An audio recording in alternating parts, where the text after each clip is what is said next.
Bonjour à tous et encore une fois bienvenue sur votre chaîne IAT Academy e-Learning Course. Très heureux de vous retrouver pour une nouvelle session des formations offertes par IAT Academy. Dans la session d'aujourd'hui, nous allons nous intéresser aux services d'alerte, toujours dans le cadre de l'organisation des services de recherche et de sauvetage. Donc c'est la partie numéro 2. Voyons voir d'abord un petit aperçu sur le système mondial de détresse et de sécurité aéronautique, JADSS, ou le Global Aeronautical Distress Safety System.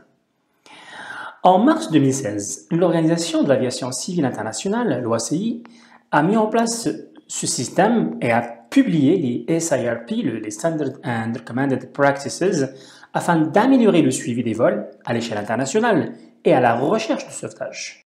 Les Standard and Recommended Practices définissent les dispositions relatives au suivi des aéronefs, y compris les exigences de rendement des exploitants sur le plan des capacités de suivi d'aéronefs en situation normale et en situation de détresse, en plus des exigences en matière de conservation des données de l'exploitant.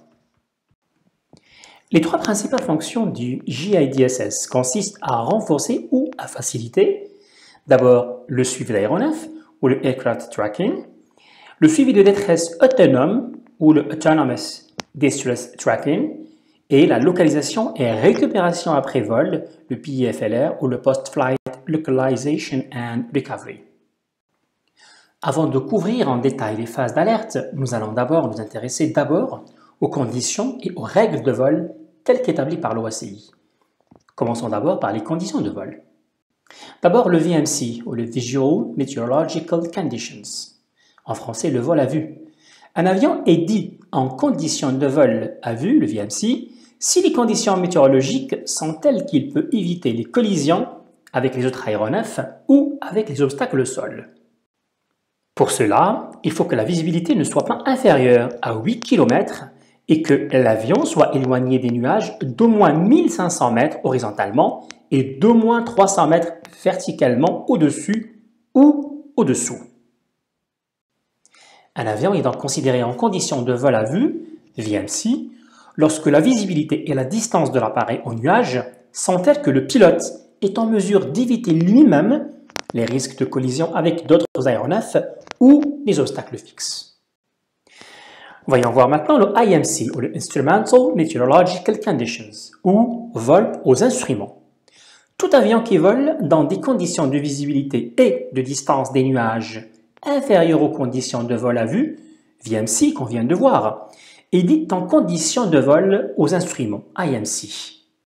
Ainsi, lorsque les conditions de vol à vue sont telles que les valeurs de visibilité et de distance au nuage sont inférieures aux valeurs minimales imposées, l'avion se trouve systématiquement en conditions de vol aux instruments.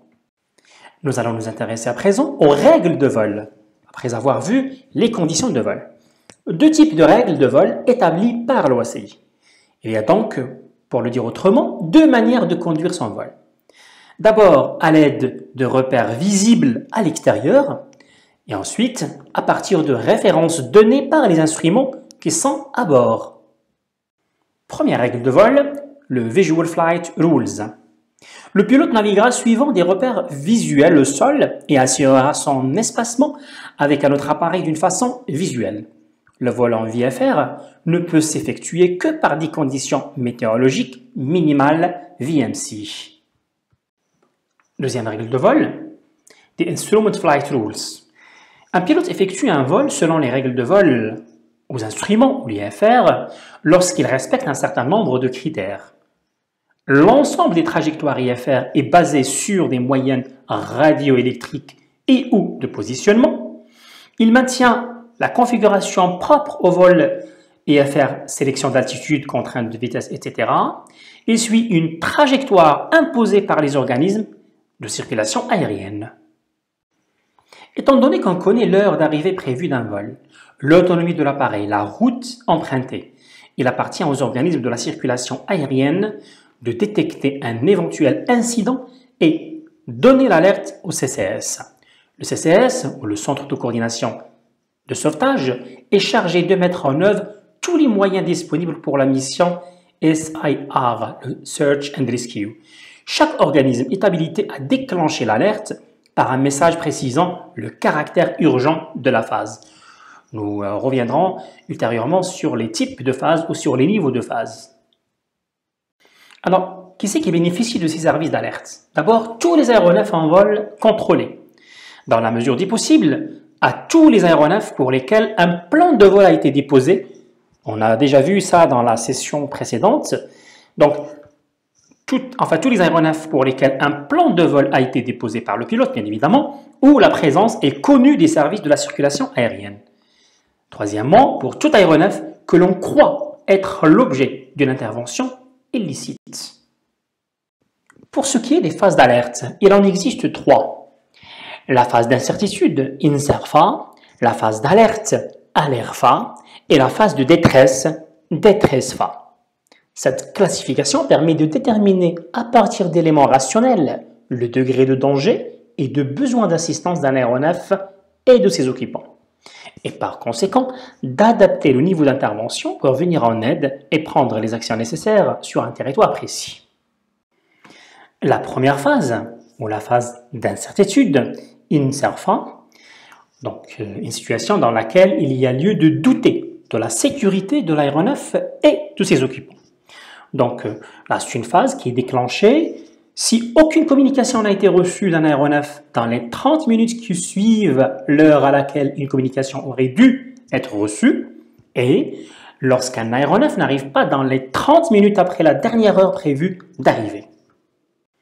La deuxième phase, la phase d'alerte ou ALERFA, là il s'agit d'une situation dans laquelle on peut craindre pour la sécurité d'un aéronef et de ses occupants. Et donc c'est une phase qui est déclenchée après la phase d'incertitude, les tentatives pour rentrer en contact avec l'aéronef ou les demandes de renseignements ont échoué. Un aéronef donc a reçu l'autorisation d'atterrir et qu'il n'a pas atterri dans les 5 minutes. Les renseignements reçus indiquent que le fonctionnement de l'aéronef est compromis sans que l'atterrissage forcé soit probable. Et enfin, on sait ou on croit que l'aéronef a été l'objet d'une intervention illicite. La dernière phase, ou la phase de détresse, donc la phase de détresse, il y a lieu de penser qu'un aéronef et ses occupants sont menacés d'un danger grave, imminent et ont besoin d'un secours immédiat. Donc c'est une phase de détresse évidente. Et après la phase, après ce qu'on a vu préalablement, donc après la phase d'alerte, les tentatives pour rentrer en contact avec l'aéronef ont échoué. On estime à ce moment-là que l'aéronef doit avoir épuisé son carburant. Les renseignements fournis indiquent que le fonctionnement de l'aéronef est compromis au point qu'un atterrissage forcé est très probable. Et enfin, on a été informé qu'il est à peu près certain que l'aéronef a effectué un atterrissage forcé. Lors d'un incident grave à bord d'un aéronef, un message Mayday 3 fois, donc Mayday, Mayday, Mayday, vous avez certainement vu ça dans des films, comportant l'immatriculation, la position, la nature de l'incident, les intentions. Ce message-là, il est envoyé par le commandant de bord aux organismes qui déclenchent automatiquement la phase de détresse. Dans le crash d'un avion, les deux boîtes noires peuvent livrer des informations cruciales dans la recherche des causes de l'accident. Ces deux enregistreurs se trouvent à l'intérieur de boîtes métalliques de couleur vive, orange ou rouge, très visibles pour être repérées avec facilité en cas de crash. Mais alors, pourquoi les appelle-t-on boîtes noires si elles sont orange ou rouge? En fait, les boîtes noires doivent leur paternité à François Hussnou dans les années 1930. Les premiers enregistreurs de vol, basés sur des photographies, étaient appelés des husnographes, du nom de leur inventeur François Hussnou. Les pellicules des photographies étaient sensibles à la lumière et enfermées dans des chambres noires, d'où le nom des boîtes noires qui a perduré jusqu'à aujourd'hui. Question importante, pourquoi y en a-t-il deux dans chaque avion? Qu'enregistrent-elles? Comment réussit-on à les retrouver après un crash? La première boîte, le Cockpit Voice Recorder, ou le CVR. Cette boîte enregistre uniquement les sons, les données audio du cockpit, et donc des pilotes. Le CVR enregistre en boucle les conversations du cockpit, échange entre les membres d'équipage et entre l'équipage et les organismes de contrôle de la circulation aérienne. En cas de crash, les informations émises pendant les 30 minutes précédant le drame, et donc les plus utiles, sont stockées par la boîte noire. La deuxième boîte, le Flight Data Recorder, le FDR, c'est elle qui enregistre les données techniques du vol, comme la vitesse ou l'altitude. Elle permet de restituer au mieux la trajectoire, le fonctionnement des équipements et les actions de l'équipage. Le Flight Data Recorder mémorise jusqu'à 25 heures de données.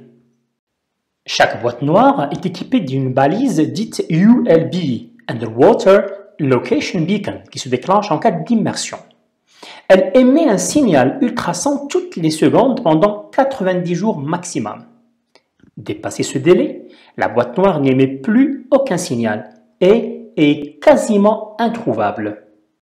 Les boîtes noires sont blindées et conçues pour résister à 3 types d'accidents. Choc, immersion profonde jusqu'à 6000 mètres de profondeur et incendie jusqu'à 1100 degrés Celsius. Elles sont placées à l'arrière de l'appareil, donc de l'avion, un endroit totalement inaccessible et stratégique. C'est la partie de l'avion censée être la mieux protégée en cas d'accident. Dans le cas du Cockpit Voice Recorder, le CVR, les informations enregistrées sur les 2 dernières heures de vol sont extraites en 2 temps. D'abord, sont écoutées les conversations entre le commandant de bord et le pilote, qui peuvent révéler d'éventuels problèmes autour du pilotage de l'appareil. Ensuite, ce sont les sons qui font l'objet d'une étude plus approfondie. Le silence et surtout les bruits peuvent révéler l'utilisation de tel ou tel appareil dans le cockpit. Elle peut permettre par exemple de connaître le régime des moteurs ou les alarmes qui ont pu retentir. L'étape d'écoute des conversations peut donner des résultats rapides. Pour ce qui est des bruits, cela est plus difficile. L'analyse peut parfois prendre plusieurs semaines, voire plusieurs mois. Dans le cas de l'accident du Rio-Paris en 2009, la durée de décryptage était de 48 heures. Dans celui de l'accident de la Yamenia au large du Comore la même année, en 2009, il avait en revanche fallu 2 semaines aux enquêteurs du BOA, le Bureau d'enquête et d'analyse, pour décrypter le contenu de la boîte. Dans les zones sous responsabilité marocaine, telles que définies par l'OACI, la direction de l'aviation civile, chargée par le ministère du Transport d'assurer le service de recherche et sauvetage, agit en étroite coopération avec les forces Royal Air et la Marine royale. La coordination des opérations de recherche et sauvetage des aéronefs en détresse est assurée par le RCC Casa, Centre de coordination de recherche et sauvetage pour la FIR, donc le Flight Information Region de Casa, mis en œuvre par les FRA, donc les Forces Royales Air. Le RCC assure les opérations d'assistance immédiate chaque fois qu'elles sont déclenchées par les organismes de la circulation aérienne. Il assure une veille permanente pour capter des messages d'urgence ou de détresse. Des moyens d'intervention aérienne, maritime et terrestre sont mis en œuvre par le Centre de coordination de recherche et sauvetage. Des unités de la police, de la protection civile, de la marine marchande, de la douane et des phares peuvent être mis à la disposition des missions de recherche et de sauvetage lorsque cela est nécessaire.